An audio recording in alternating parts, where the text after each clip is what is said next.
দিল্লীত আমি দুজন এমপি পাতাম, যোনে চৰকাৰ বনাব তাৰ লগত থাকিম আৰু এজন কেবিনেট মন্ত্ৰী দিব লাগে। এইটোৱেই কোকৰাঝাৰত আমি জিকিম। ইয়াৰ কাৰণে আমাৰ কৰ্মীসকলে কষ্ট কৰি আছে, কাম কৰি আছে।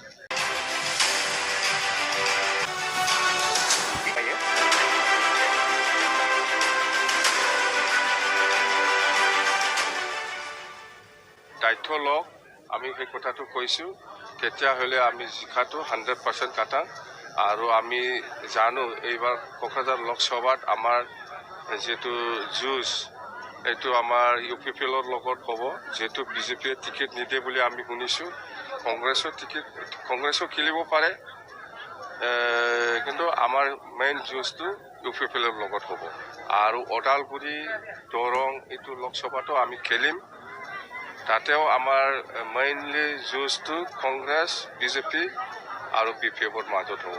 আৰু আমি যোৱাকালি মিটিং কৰি পেলাই যিটো গম পাইছোঁ ওদালগুৰিত, যে খুব বিৰাট ভাল, মুঠতে 11 লাখ ভোটাৰ আছে BTC ভিতৰত।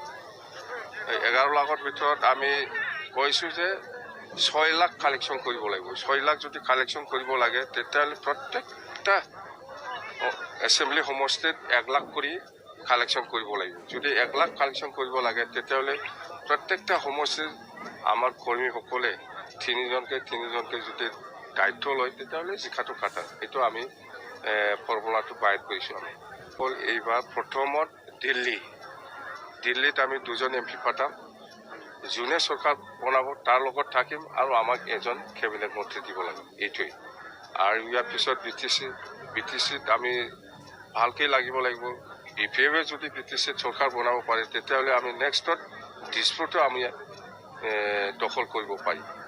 কংগ্ৰেছে যদি হীৰা শৰণীয়াক টিকেট দিয়ে, এইটো যুঁজটো হীৰা শৰণীয়াৰ লগত হ'ব। কিন্তু আজিৰ দিনত মই যিটো দেখিছে UPPৰ লগত হ'ব। এতিয়ালৈকে কংগ্ৰেছে কেণ্ডিডেট ফাইনেল কৰা নাই। হয়তো কংগ্ৰেছো কেণ্ডিডেট দিব, আমি জানো। মুঠতে আমি যিমানেই নাহক কিয় BPF দলে কোকৰাঝাৰত আমি জিকিম। ইয়াৰ কাৰণে আমাৰ কৰ্মীসকলে কষ্ট কৰি আছে, কাম কৰি আছে।